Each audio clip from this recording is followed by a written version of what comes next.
दोस्तों स्वागत है आप सभी का आपके अपने YouTube चैनल बीएस सेंटर में। ये आपका पॉलिटिकल साइंस का क्वेश्चन है कि झारखंड की जनसांख्यिकीय संरचना में जनजातीय जनसंख्या के महत्व को ध्यान में रखते हुए राज्य के विकास में उनकी भूमिका का आकलन करें। क्वेश्चन का मतलब हम आपको समझा देते हैं। क्वेश्चन का मतलब बहुत ही सीधा है। पूछा जा रहा है कि जो जनजातीय जनसंख्या है उसका राज्य के विकास में भूमिका क्या रहा है, उसके बारे में आपको बताना है कि राज्य की विकास में उनकी क्या भूमिका रही है। बस इतना ही क्वेश्चन है, इतना लंबा आपको समझने का जरूरत नहीं है। ठीक है, तो बिना देर के चलिए समझते हैं इस क्वेश्चन के आंसर को कि जो राज्य है झारखंड राज्य उसमें उसके विकास में जनजातीय जनसंख्या का क्या भूमिका रहा है। ठीक है, कहा जा रहा है कि झारखंड एक ऐसा राज्य है जिसकी पहचान उसकी जनजातीय बहुल जनसंख्या से जुड़ी हुई है।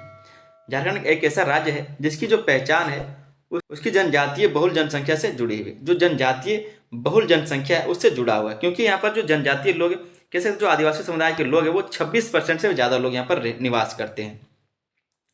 कहा जा रहा है कि 2011 की जनगणना के अनुसार झारखंड की कुल आबादी का लगभग 26% हिस्सा अनुसूचित जनजातियों का है।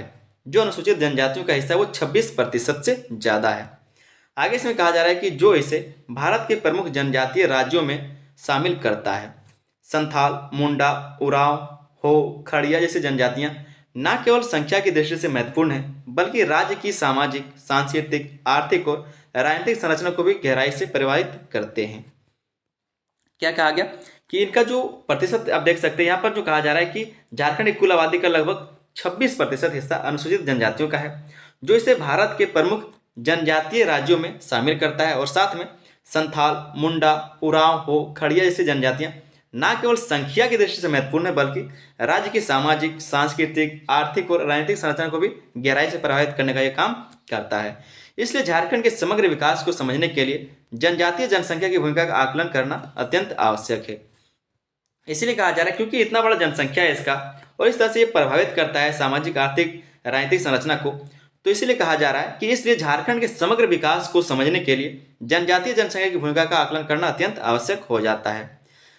झारखंड के विकास को अगर आप लोग आकलन करना चाहते हैं तो इसके लिए आप लोग जनजातीय जनसंख्या की भूमिका का आकलन करना अत्यंत आवश्यक होता है। ठीक है, आगे हम लोग समझेंगे झारखंड की जनसांख्यिकीय संरचना में जनजातीय जनसंख्या का महत्व। झारखंड की जनसांख्यिकीय संरचना में जो जनजातीय जनसंख्या का महत्व है वो क्या रहा है। ठीक है, तो पहला जो इसका महत्व रहा है वो है जनसंख्या संरचना में प्रमुख भागीदारी। जनसंख्या संरचना में इसका प्रमुख भागीदारी रहा है। ठीक है, क्योंकि बहुत बड़ा आबादी में ये लोग यहाँ पर निवास करते हैं। कहा जा रहा है कि झारखंड की कुल जनसंख्या में जनजातीय समाज एक बड़ा हिस्सा रखता है। झारखंड की जितनी आबादी है, जितनी कुल जनसंख्या है उसमें से जनजातीय समाज एक बड़ा हिस्सा रखता है। राज्य के कई जिले जैसे कि दुमका, पश्चिम सिंहभूम, गुमला, सिमडेगा आदि जनजातीय बहुल है। यहाँ पर बहुत ज़्यादा जनजातीय लोग रहते हैं। इससे यह स्पष्ट होता है कि राज्य की जनसांख्यिकीय संरचना जनजातीय समाज के बिना अधूरी है। इससे यह पता लगता है कि राज्य का जो जनसांख्यिकीय संरचना है वो जनजातीय समाज के बिना अधूरी है। तो जो जनसंख्या संरचना है उसमें प्रमुख भागीदारी वो लोग रखते हैं। दूसरा जो इसमें इनका महत्व है वह है सामाजिक संरचना की आधारशिला। ये सामाजिक संरचना की आधारशिला है। कहा जा रहा है कि जनजातीय समाज की परंपराएं, सामूहिक जीवन पद्धति और ग्राम केंद्रित व्यवस्था झारखंड की सामाजिक संरचना का मूल आधार है। पारंपरिक पंचायत, मांझी परगना और मुंडा मानकी जैसे व्यवस्थाएं सामाजिक भूमिका निभाते हैं। जो भी जनजातीय समाज की परंपराएं बहुत सारी हैं। जो भी त्यौहार इनके द्वारा मनाए जाते हैं, जो लोक नृत्य होते हैं, सारी क्या परंपराएं हैं। सामूहिक जीवन पद्धति, ये लोग साथ में रहकर जीवन जीना जानते हैं। ठीक है, मतलब सामूहिक जीवन पद्धति इनकी। ग्राम केंद्र व्यवस्था, जो महत्व वाला सिस्टम है वो इनके यहाँ होता है। झारखंड की सामाजिक संरचना का मूल आधार है जो पारंपरिक पंचायत है, जो पारंपरिक पंचायत है, मांझी परगना है या फिर कहते हैं जो मुंडा मानकी जैसे व्यवस्थाएं वो सामाजिक महत्वपूर्ण भूमिका निभाते हैं। ये सब क्या है तो इनकी परंपराएं हैं। जो मांझी परगना है या फिर जो मुंडा मानकी है ये सब इनकी परंपराएं ही हैं। आगे हम लोग देखते हैं जो दूसरा इनका तीसरा जो इनका महत्व है वह है सांस्कृतिक पहचान का संरक्षण। सांस्कृतिक पहचान का ही संरक्षण करते हैं। झारखंड की सांस्कृतिक पहचान जैसे कि सरहुल, सोहराय, करम पर्व, झूमर और छऊ नृत्य जनजातीय समाज से ही जुड़ी है। यही सांस्कृतिक विविधता झारखंड को अन्य राज्यों से अलग पहचान देती है। तो जो सांस्कृतिक पहचान उनका संरक्षण ये लोग करते हैं। तो कई सारे इनके त्यौहार होते हैं जैसे कि सरहुल हो गए, सोहराय हो गए, ठीक है, करम पर्व हो गए, झूमर हो गए, छऊ नृत्य हो गए। ये सब क्या है तो झारखंड कुछ परंपराएं हैं, संस्कृति जिसका संरक्षण ये लोग करते हैं। तो इसका महत्व है झारखंड के विकास में। चौथा जो इनका महत्व है भाषाई विविधता में योगदान। ये भाषाई विविधता में योगदान देने का काम करते हैं। संथाली, मुंडारी, कुडुख, हो जैसी जनजातीय भाषाएं राज्य की भाषाई विविधता को समृद्ध करती हैं। एक राज्य में कई सारे भाषाएं बोली जाती है, कई सारे लोग रहते हैं, तो कई सारी भाषाएं बोली जाती है, जिसके कारण यहाँ पर देखिए संथाली बोला जाता है, मुंडारी बोला जाता है, कुडुख बोला जाता है, हो भाषा बोला जाता है। ठीक है, तो जो भी जनजातीय भाषा है वो राज्य की भाषाई विविधता को समृद्ध करती है। इन भाषाओं का संरक्षण जनजातीय समाज के कारण ही संभव हो पाया, और इन भाषाओं का जो संरक्षण है वो जनजातीय समाज के कारण ही हो पाया, क्योंकि उन्होंने अपने परंपरा को बचाया, अपनी जो भाषाई परंपरा है, जो भाषाओं का विविधता है, उसको संरक्षण दिया है। आगे हम लोग राज्य के विकास में जनजातीय जनसंख्या की भूमिका को समझेंगे। राज्य के विकास में जो जनजातीय जनसंख्या की भूमिका है वो क्या रहा है, उसके बारे में लोग समझते हैं। पहला जो इनका भूमिका रहा है वो है कृषि और ग्रामीण अर्थव्यवस्था में योगदान। इन्होंने क्या है, तो कृषि और ग्रामीण अर्थव्यवस्था में योगदान दिया है।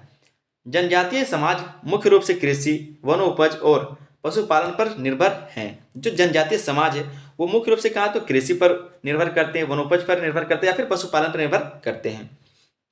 ये लोग जंगल और जमीन के साथ संतुलन बनाकर जीवन यापन करते हैं। जंगल के साथ ये लोग क्या करते हैं, तो जंगल और जमीन के साथ संतुलन बनाकर जीवन यापन करते हैं। मतलब इनका जो रिश्ता है वो जंगल और जमीन से गहरा होता है। इससे राज्य की ग्रामीण अर्थव्यवस्था और खाद्य सुरक्षा को मजबूती मिलती है। इससे क्या है, तो राज्य की ग्रामीण अर्थव्यवस्था और खाद्य सुरक्षा को मजबूती मिल पाता है।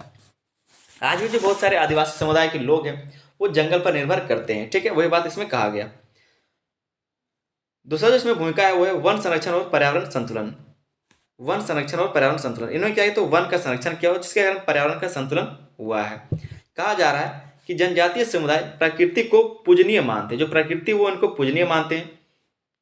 क्यों? क्योंकि ये प्रकृति पूजक है।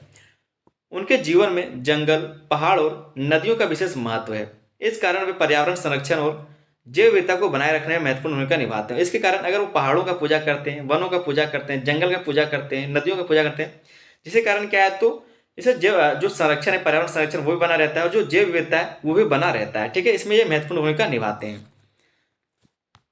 तीसरा जो इनकी भूमिका है वो है श्रम और खनिज आधारित अर्थव्यवस्था में भागीदारी। श्रम और खनिज आधारित श्रम में भागीदारी करते हैं, अर्थव्यवस्था में भागीदारी दिखाते हैं। झारखंड खनिज संपदा से समृद्ध राज्य है। खनन, निर्माण और औद्योगिक क्षेत्रों में जनजातीय समाज श्रमिक वर्ग के रूप में महत्वपूर्ण योगदान देता है। जो जनजातीय समाज है वो पर मजदूर की तरह वहाँ पर काम करते हैं। इस तरह से वो अपना योगदान वहाँ पर देते हैं। राज्य की औद्योगिक गतिविधियों में उनकी भागीदारी उल्लेखनीय है। और राज्य का जो औद्योगिक गतिविधि, क्योंकि जितनी फैक्ट्री है उसमें आपको जो जनजातीय लोग हैं वहाँ पर काम करते हुए देखने को मिल जाएंगे, तो श्रम के वर्ग में ये अपना वहाँ पर योगदान देने का काम करते हैं। तो इस तरह से अपनी भूमिका को ये निभाते हैं राज्य के विकास में। राज्य के विकास में जो अगला भूमिका निभाते हैं वो है राजनीतिक चेतना और क्षेत्रीय आंदोलन। इनके द्वारा राजनीतिक चेतना और क्षेत्रीय आंदोलन क्या है वो समझते हैं। कहा जा रहा है कि जनजातीय समाज ने झारखंड आंदोलन के माध्यम से अलग राज्य की मांग को मजबूत किया। क्या कहा गया, जो जनजातीय समाज है उसने झारखंड आंदोलन के माध्यम से एक अलग राज्य की मांग को मजबूत किया। इस आंदोलन ने न केवल राज्य निर्माण का मार्ग प्रशस्त किया, बल्कि जनजातीय समाज को राजनीतिक रूप से जागरूक भी बनाया। जो जनजातीय समाज उसको राजनीतिक रूप से जागरूक बनाया। इसलिए कहा गया कि राजनीतिक चेतना और क्षेत्रीय आंदोलन का जनक इसको कहा जाता है। राजनीतिक चेतना के बारे में समझाया, साथ में जो क्षेत्रीय आंदोलन उसके द्वारा शुरू किया गया था। पांचवा जो इनका भूमिका निभाया जाता है वो है लोकतांत्रिक व्यवस्था में भागीदारी। इन्होंने लोकतांत्रिक व्यवस्था में भागीदारी दिखाई है। आज जनजातीय समाज पंचायत से लेकर विधानसभा और संसद तक अपनी भागीदारी निभा रहा है। जो जनजातीय समाज है आज पंचायत से लेकर विधानसभा और संसद तक भी अपनी भागीदारी को निभा रहा है। आरक्षण और राजनीतिक प्रतिनिधित्व के माध्यम से वे शासन और नीति निर्माण में भूमिका निभा रहे हैं। चाहे वो आरक्षण हो या फिर राजनीतिक प्रतिनिधित्व के माध्यम से हो, लेकिन वो शासन में अपने नीति निर्माण में भूमिका निभा ही रहे हैं।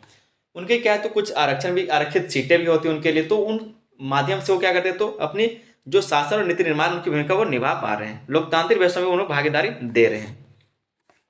आज जो देख सकते हैं झारखंड का जो मुख्यमंत्री वो एक आदिवासी समुदाय से बिलोंग करते हैं, तो आप समझ सकते हैं कि लोकतांत्रिक व्यवस्था में उनका किस तरह से भागीदारी रहा है। अगर जो इनका भूमिका है वो है सामाजिक न्याय और समावेशी विकास की दिशा। सामाजिक न्याय और समावेशी विकास की दिशा देने का ये काम करते हैं। जनजातीय समाज में मुद्दों जैसे कि भूमि अधिकार, वन अधिकार और शिक्षा ने राज्य को समावेशी विकास की दिशा में सोचने को मजबूर किया है। इससे विकास की प्रक्रिया अधिक न्यायपूर्ण बनने की संभावना बढ़ी है। इससे क्या है, तो विकास की प्रक्रिया अधिक न्यायपूर्ण बनने में बढ़ी है। ठीक है, संभावना बढ़ा है। तो इस तरह से झारखंड के विकास में जो जनजातीय समुदाय है उनका कुछ योगदान रहा है। आगे हम लोग विकास से जुड़ी कुछ चुनौतियां और सीमाओं को देख लेते हैं। पहला जो इसमें चुनौती और सीमा है वो है शिक्षा और स्वास्थ्य सुविधाओं की कमी के कारण जनजातीय समाज के विकास मुख्य धारा से पूरी तरह नहीं जुड़ पाया। शिक्षा और स्वास्थ्य का सुविधा यहाँ पर अच्छे से नहीं होने के कारण जो जनजातीय समाज है उसका विकास मुख्य धारा से पूरी तरह से नहीं जुड़ पाया। जो मुख्य धारा है, जो और लोग यहाँ पर विकसित हुए हैं, उस तरह से ये लोग नहीं हो पाए हैं। दूसरा पॉइंट कहता है कि विस्थापन, भूमि अधिग्रहण और बेरोजगारी जैसी समस्याओं ने उनकी विकास प्रक्रिया को बाधित किया है। विस्थापन के कारण, भूमि अधिग्रहण के कारण, बेरोजगारी के कारण ये जो समस्याएं हैं उन्होंने क्या है तो उनके विकास की प्रक्रिया को बाधित किया है। ठीक है, आगे एक छोटा सा हम लोग निष्कर्ष को देख लेते हैं। निष्कर्ष में कहा जा रहा है कि झारखंड की जनसांख्यिकीय संरचना में जनजातीय जनसंख्या का स्थान अत्यंत महत्वपूर्ण है। कि झारखंड की जो जनसांख्यिकीय संरचना है उसमें जनजातीय जनसंख्या का स्थान अत्यंत महत्वपूर्ण है। सामाजिक, सांस्कृतिक, आर्थिक और राजनीतिक सभी क्षेत्रों में उनका योगदान राज्य के विकास के लिए अनिवार्य है। कोई भी समाज हो, कह सकते हैं कोई भी स्थान, कोई भी क्षेत्र हो, उसमें इनका योगदान अनिवार्य है। यदि जनजातीय समाज को शिक्षा, स्वास्थ्य और रोजगार के समान अवसर प्रदान किए जाए और उनके अधिकारों की रक्षा की जाए तो झारखंड का विकास अधिक संतुलित, टिकाऊ और समावेशी हो सकता है। तो इस तरह से हमने जो झारखंड की जनसांख्यिकीय संरचना में जनजातीय जनसंख्या का क्या भूमिका रहा है, क्या रोल रहा है, क्या महत्व रहा है, इसके बारे में हमने समझ लिया। उम्मीद करते हैं क्वेश्चन का आंसर आपको समझ में आया होगा। चैनल पर नए तो अपने चैनल को सब्सक्राइब जरूर कर लीजिएगा। हम जो आपको बताते हैं बस उस चीज़ पर आपको ध्यान देना है। हम क्या यहाँ पर लिखे उसको आप, ताकि आप सुन करके भी एग्जाम में अच्छे से लिख सकें। अगर आप सुना हुआ आपको याद रह जाए तब भी आप एग्जाम में लिख पाएंगे। चलिए दोस्तों, मिलते हैं किसी अगले वीडियो में, तब तक के लिए धन्यवाद। जय हिंद।